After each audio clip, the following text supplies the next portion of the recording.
On the first of every month at 9 a.m., sharp Karen Stone pulls up in her spotless SUV steps. Out without a word, walks to my mailbox and slides in a check for $125 so she can legally use the same road. She once tried to block me from driving on the same road. She swore her fake board controlled the same road that on paper, and in reality belongs entirely to me. Watching her do that has become this quiet, steady reminder that sometimes the universe really does let you flip the script on the people who treated you like you were nothing. But if you had told me back when this all started that I would end up holding the deed not just to my cabin, but to her access to her own front door, I would have laughed in your face.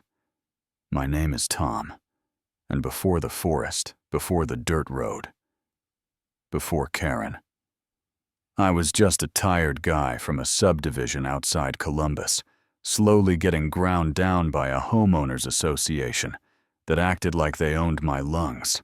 Late notices, violation letters, fines for my work, truck for my trash cans, for a patch of grass that was a half shade too long, board members calling emergency meetings because my porch light bulb was the wrong color. You think I am exaggerating? I wish I was. My ex-wife signed our divorce papers with a hand that shook from 3 years of mailbox anxiety and quietly said, "I just want to live somewhere I'm not scared of an envelope." And I remember thinking, if a house with a yard and a driveway can feel like a prison, then whatever this system is, it's broken. So when I saw the listing for a small log cabin in Pine Ridge County, 15 acres, no HOA, long private access road, older owner named Walter Hayes, clean county records, quiet pictures of pine trees and lake water, I drove out there like a man chasing oxygen. The drive wound off of the highway onto a narrow gravel road that my GPS gave up on signal gone. Just forest and sky, and this single lane curling between towering pines. It felt like I had crossed an invisible border out of everyone else's rules. The cabin was nothing fancy. Weathered logs, stone chimney, front porch that creaked in the right way, and Walter was exactly the kind of man you want to buy land from. Soft voice, clear eyes, folder of documents, neat and in order. At closing, he squeezed my shoulder and said, "Read Clause 23 when you get a quiet minute. You'll appreciate it." And I nodded, tucked it away with everything else, thinking it was lawyer fluff about utilities or something, not knowing that one sentence in that clause was about to turn a bully's whole empire to dust. Moving day. I remember the sun coming through the trees at an angle that made the whole road glow, the moving truck idling, while I just stood there for a second, feeling for the first time in years like nobody was watching me, like nobody had a clipboard with my name on it. Then she came out of the tree line. Karen Stone. Late 40s. Sharp blonde bob. Pressed blouse, ballet flats, way too clean for that much dirt. A thick manila folder in her hand, like a weapon. "Excuse me," she snapped, voice cutting through the air. "You can't just move in here." I honestly thought she was joking. "I bought the place," I said, trying to keep it light. "I'm Tom." She did not smile.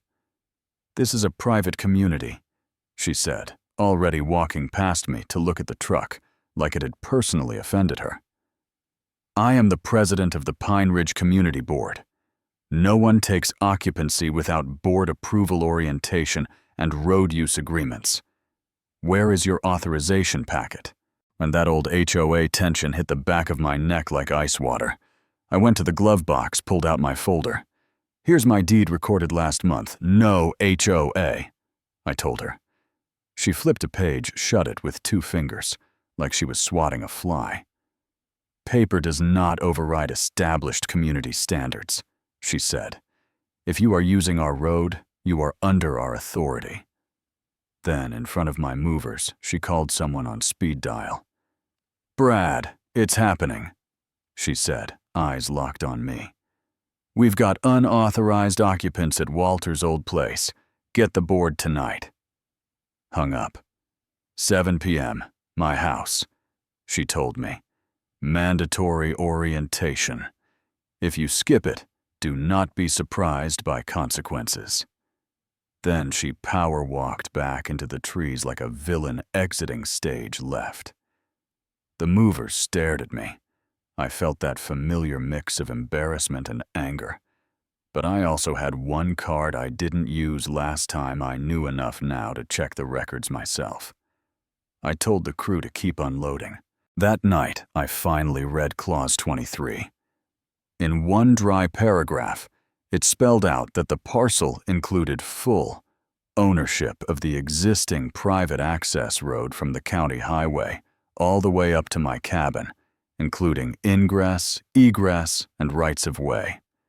No shared easement. No association. That entire skinny gravel vein everybody used sat on my deed.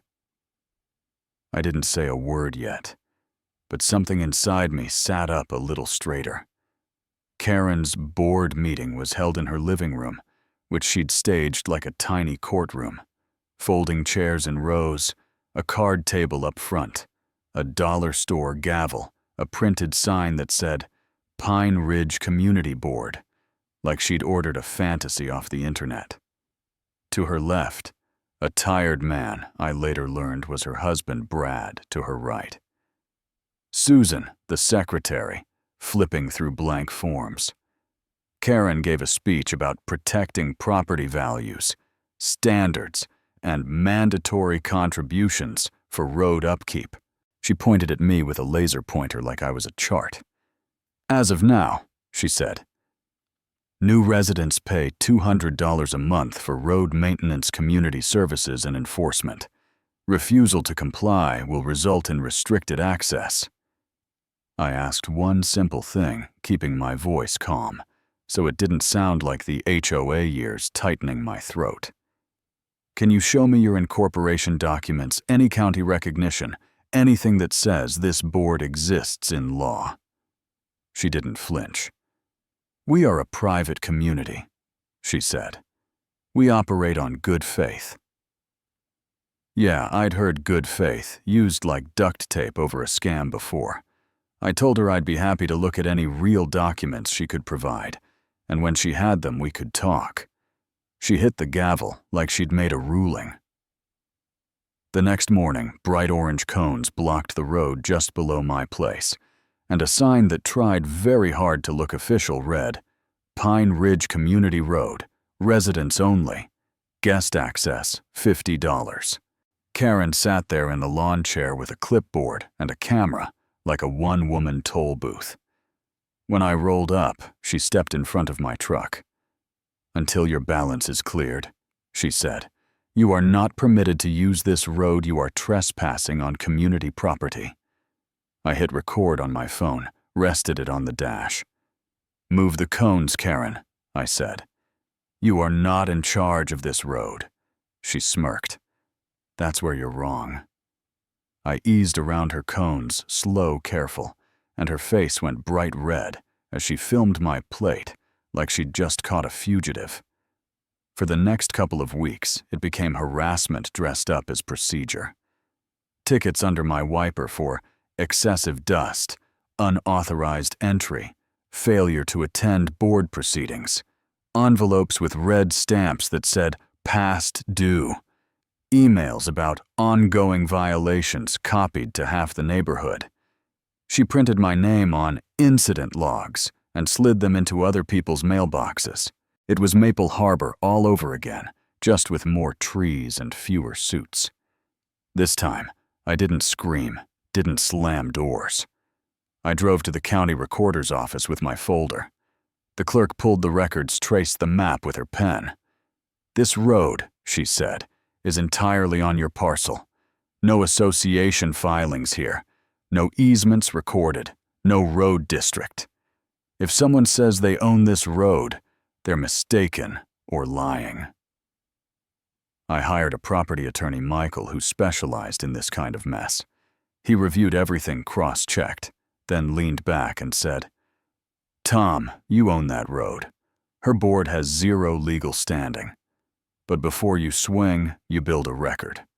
Document every cone, every ticket, every dollar she's asked for. People like this don't stop until someone shows them receipts in front of a crowd." So I mounted small cameras along the road, kept every slip she wrote, logged dates and times, quietly asked neighbors what they'd been paying and why. What I heard made my blood boil in that tight, quiet way that makes you more focused, not less. An elderly woman named Patterson had handed Karen $800 in landscaping violation fines because Karen told her she'd be reported to the county. A young couple with 2 kids paid $150 a month road dues in cash with no receipts. Others were paying for snow removal that never happened, all under the name of this made-up Pine Ridge Community Board. When Karen felt me stop flinching, she escalated again. Flyers went out. Emergency road compliance meeting. Mandatory. She rented the little lodge near the creek, set up a projector-lined chairs like pews. I showed up with one leather folder and my phone. She came armed with a full presentation. For 40 minutes, she clicked through slides with graphs, fake traffic counts, photographs of my truck going in and out at normal times, each labeled violation. And she said I was undermining community integrity, refusing to contribute, creating liability. People murmured. Some nodded, because if you don't know better, a confident person with a slideshow sounds like law. Then she put up a big red number. "As your elected president," she said, and that word elected made a few heads tilt. "I propose that unless Tom pays $2,400 in back road assessments within 10 days, we vote to suspend his access along Pine Ridge Road." She handed me the floor, with that look people get when they think they've built a cage around you. I walked to the projector, plugged in my own drive, and replaced her final slide with a scan of my deed clause, 23, glowing in yellow on the big screen. "This," I said, "is my recorded deed. It includes full ownership of the access road from the highway up to my cabin. I confirmed with the county. My attorney confirmed it twice. There is no registered Pine Ridge Community Board. No shared easement. No legally recognized authority that gives anyone in this room the right to charge a toll on my road." I tapped my phone. Put Michael on speaker and let him introduce himself to the room. Lay out the basics in simple language. Private road. No easements. No HOA. Anyone claiming formal enforcement power is at best misinformed at worst, committing fraud. Silence. Then cracks. "Susan." The secretary asked, "Marlene or Karen, did we ever actually register anything?" Jake, one of the young dads, said, "We've been paying you $200 a month. Where's that going exactly?" Mrs. Patterson, voice shaking, said, "You told me if I didn't pay, I'd be in trouble with the county." Karen's face twitched. Then she did what bullies do when paper corners them. She tried to shout her way out. "You are all being dazzled by technicalities," she yelled. "This road exists because of our community effort. Our plowing, our grading, our patrols. These documents don't erase years of practice. Without standards, this place becomes a trailer park." "Show a single invoice," I said. Still calm. "Show one contract, one receipt for all that work with your name on it where you paid from a community account, not someone's envelope." Nothing. Brad stared at his hands. A couple of neighbors shifted away from the front row, like they didn't want to be too close to the blast radius, so I told them exactly where I stood. "By law," I said, "I could shut this road down tomorrow, padlock a gate, and force everyone onto the long, rough fire road out back. I'm not going to do that to people who just wanted to believe their neighbor. If you want to keep using the road, I will draft proper agreements. $75 a month, each payment tracked, every cent going to gravel grading, snow removal. No tickets, no made-up violations. Just honest maintenance. If you don't want to sign, you take the alternate route, your choice." Then I looked straight at her. "Karen, you put cones on my property, blocked my access, demanded money, scared vulnerable people, wrote fake citations under a title you invented. If you want to keep driving across my land, your rate is $125 a month, and you sign the same agreement acknowledging this is my road and my decision. If you don't, you're free to find another way home." She searched the room for backup and saw only people who suddenly realized they'd been watching a play, not a council. One by one, they looked away. That was the real vote. Her mouth opened like she wanted to scream again, then closed. She grabbed her folder of fake tickets and walked out without her gavel. The next day, my porch stayed quiet, except for knocks from neighbors bringing coffee questions apologies. Within a week, almost all of them signed agreements relieved that the fee was lower than what they'd been paying her, and that the rules were finally written in ink that matched the county map. 3 tried the long Forest Service road for a while, burning time and gas, then circled back with tired faces and signed too. And Karen, the self-appointed president of everything, showed up on the 1st of the next month in that SUV. Check in hand, eyes, somewhere over my shoulder. She did not argue about the amount. She did not say good faith. She just slid the envelope into my mailbox and drove away slow, like she knew the cameras were still up. 24 payments later, she has never missed one. Here's where people start arguing with me, and I get it. Some of you are cheering, saying she got exactly what she deserved. Some of you will say, I turned into my own kind of HOA, that I punished her with my leverage, that charging her more is petty. You know what I think about that too. I think about power, about paper, about how easy it is for a confident voice to turn neighbors into an audience. I also think about Mrs. Patterson counting out bills at her kitchen table because she was scared of a woman with a fake title and a clipboard. So tell me where you land. Was I right to make Karen pay extra for what she did or does that cross a line and make me the villain in someone else's story? Drop your thoughts in the comments. Tell me your HOA and fake authority horror stories. Let me know if you think justice was served or twisted a little, because I'm still standing on this road I own, and I genuinely want to know how it looks from where you're watching.